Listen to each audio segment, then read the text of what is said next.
Hello everyone and welcome to my new Let's Play. So it's been a while, it's been like 1 week I guess since I finished my Let's Play with Denmark. So I'm very excited to play another game and also to show something very different. So I'm going to make a different Let's Play because I'm not going to play the game and talk at the same time. I've already played the game. I'm recording and commenting my own video. So the point is I will make every time I post a new part on Reddit or something, I will just ask questions and I will answer on Reddit or other websites, and then I will also talk about it in my videos. So when people watch my videos, I can give answers or tips or strategies to help people that wants to get some tips and stuff like this. So yes, so this is a very different setup. I will also just show the early game and most of the time just wars, because later in the game when I reach when I'm reaching the info era, and even before, like something like industrial era, the AI will need like 2 minutes to finish this turn, sometimes even 5. So I don't think it's very interesting to people to see me waiting 5 turns doing nothing, just to wait the AI to finish. So I'm going to show fully the early game, the early wars and everything, and my what I build, what I do, everything. And when it comes to the late game, I will just show the war, and that's it. So this game is going to be a domination game, like always. I'm also using a different PC for this game, so I don't know if the quality of the video will be great. I think it will be fine. If people think I should upgrade it or it's too bad, I will change it. I'm also using something to fix my audio, my microphone, and I think that's it. So let's talk about the game. I'm going to play a domination game with the Ottoman, but this time I will play a piety game. So I'm going to use faith and to go crazy on religion. Um, so yeah, that's not the first time I do it. I think piety is a very good I think piety has a lot of good policies. Of course, it's not the best you can get, but it's very interesting, especially if you like to warmong a lot, because you can spam temples and shrine in all the city you get, and then you get a crazy amount of faith, and then later in the game you can buy a lot of things. So oh yeah, let's talk about the setup. I'm playing on a Pangea map. It's on epic, not on standard, and of course it's on DT. uh, I picked the AI, so every AI I will meet are chosen. I choose only AIs that are aggressive, or at least do well when it comes to be a warmonger. So yeah, you're going to see a lot of crazy AIs that love spam cities and stuff like this. Maybe I picked one. I picked one AI that is usually peaceful, but when it comes to warmongering can become very crazy, which I'm going to meet very soon. Oh, and I'm also using raging barbarian. So I'm going to have a lot of barbarian in the early game. And I chose this for one reason. I was thinking about using, the belief that makes you use that help you to use your religion to spray your religion on barbarian encampment so they can join your civilization. But the thing is, I think it's not. I think you can't use it, because when you get the belief to do this, usually all the AIs get all the map, and you don't have barbarian anymore. And when you can get one, they are usually 1 or 2 era behind you, so it's not really interesting. So yeah, I'm not going to do this, but at least it's interesting because it forced me to play I think well, it's different than usual, because usually I don't play with raging barbarian, but while in some of my let's play you can see that they are almost raging because they are a lot. It also helps me because the AI will be busy with the barbarian, but that doesn't mean they are going to get really screwed or anything. um, I think that's it for the setup. Of course it's on a standard map size, so there is going to be 7 AIs and only warmongers. And yeah, I think that's it for the setup. So of course, let's talk about the capital. I don't think I have a great start. Well, I have marble, which is a fine luxury, but otherwise I have pearls. It can be great to get my religion. It's very good, and I also, if you see, I'm surrounded by religious city-state, so it's going to be fairly easy to get a religion. Uh, I think you can always get a religion even on Deity if you really want it. Here you can see I can get camps to get ally with religious city-state. I got 2 luxury that can give me faith, and it's pearls. Pearls are really good to get faith. It's like quarries, so if you have a lot of quarries and you can get the pantheon that give you 2 faith per quarries, it's very good. What else? Yes, there is many things you can do to get a religion. You can also use your money to give it to the city state, and of course, if you're going for a religion, you usually go for piety, because otherwise it's not very interesting, especially if you go liberty. And if you go, this is very simple, if you go tradition, you won't be able to really make impact in the early game. You won't be able to build armies and to be able to fight in the early game, okay? So you're not going to have a fantastic domination game, so the whole point of this isn't worth. So you have to go liberty if you want to play my strategies and to be a very good, not a very good, but at least a warmonger. But the thing is, you don't get any face purchase when you get the finisher of liberty. Unlike tradition, when you play tradition, at the end you can buy purchase great engineer for faith.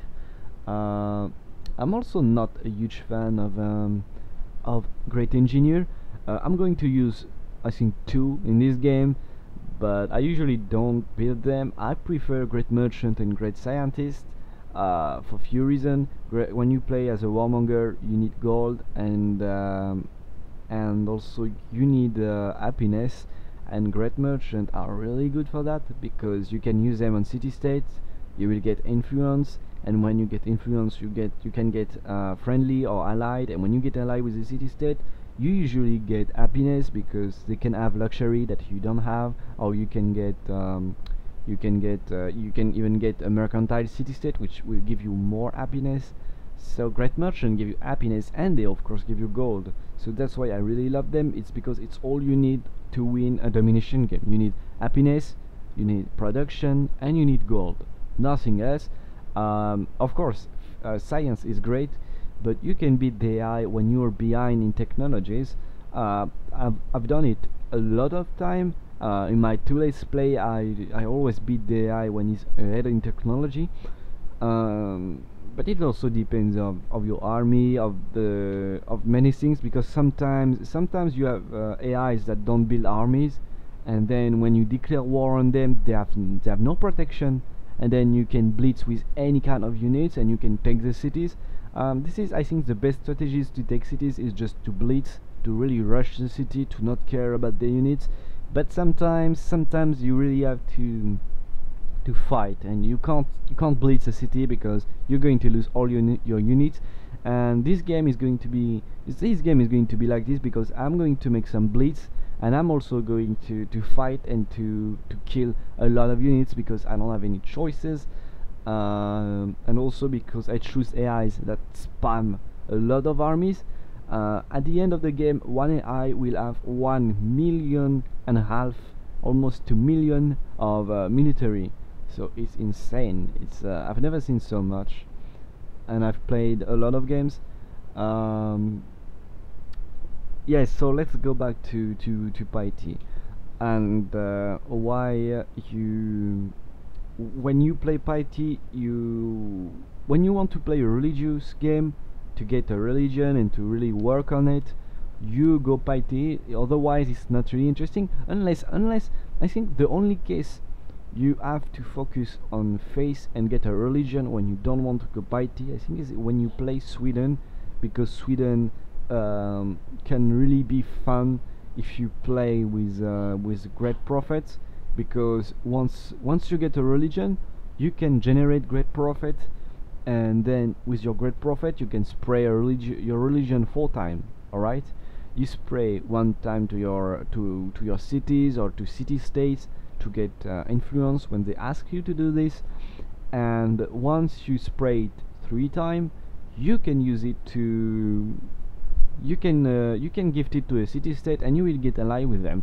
So getting a religion with Sweden is really interesting, because you will get alliance with city state for doing nothing. It's pretty much you're going pretty much to get like three city states in the game allied for nothing, for nothing, and I think it's worth. Otherwise, it's not worth to focus on science. If you're not going for a piety game, don't waste time building shrine, to build temples, or to focus on faith. I never do this, especially in the early game, because building a shrine usually requires 5 or 10 turns, depending if you play on standard, on quick, or epic. But the time you're using to build a shrine, you could use it to buy to the time you spend to build a shrine, you can use it to build a walker or to build units. So it's really a waste of time, and you mustn't waste time in your early game. You must focus on science and focus on military. So that's why you don't focus on face unless you're going for piety. And this game I'm going for piety, that's why I'm focusing on face. Also, I made a vote for which civilization you want me to play, and Venice was the first, the second was Sweden, and the Ottoman wasn't even in the poll because I forgot. And then I was thinking, people wants to see a piety game more than they want to see a domination game with Venice. And the thing is, Venice is a very can be extremely fun to play when you play as a warmonger, because you can use liberty to get a free great merchant, and then with optic you get another one. And the thing is, you can use them to buy 2 city states in the early game, to have a lot of units, to surround one AI and just to bully him and take this capital. This is very interesting. But the thing is, piety is an interesting policy to get if you can spam cities or have a lot of cities. And the thing is, Venice, I don't think it's really interesting to do it, and also you're not sure you're gonna get a religion because you just have 1 city, and you can't, I mean, when you play any other civilization, you can just focus on faith, focus on science, or military in 1 city, and the other you do the other. I mean, my capital can focus on science and on let's say on science, building the national college. Meanwhile, my second city can start building units. But when you play Sweden, you have to use your only capital to do both. So it's really hard to balance between faith, between units, between science and everything. And the thing is, of course, you can buy a city state in the early game if you get optic quickly, but it's not worth, because you're going to buy a city state that doesn't have a lot of buildings, a lot of units. So it's a waste of time. It's better to buy it just before you declare war, so you can have fully upgraded units and stuff like this. So that's why I'm not playing Venice, because Venice is really interesting if you play with commerce, but people wants to see a piety domination game more than they want to see a domination with Venice, as I said. So I choose it to go for piety, and then do another let's play with perhaps, yes, with Venice, and then I will go commerce and not piety, because I don't think it's fun. I don't think it show the fun of piety. And there is a lot of things you can do when you play piety to have fun.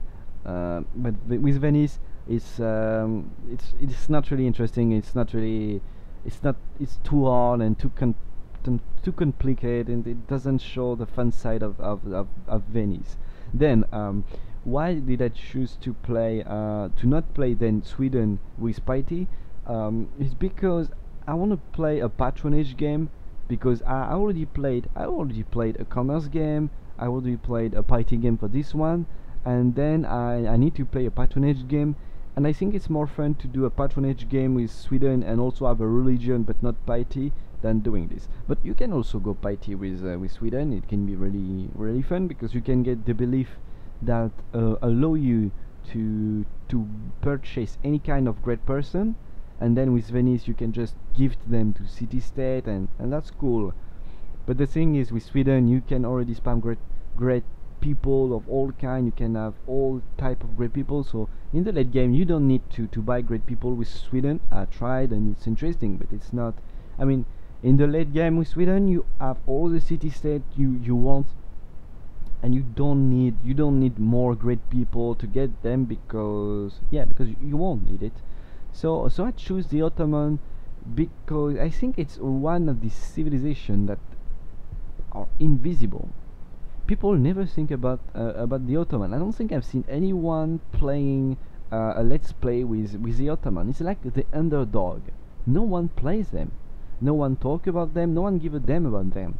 And it's one of the most fun civilization for one reason.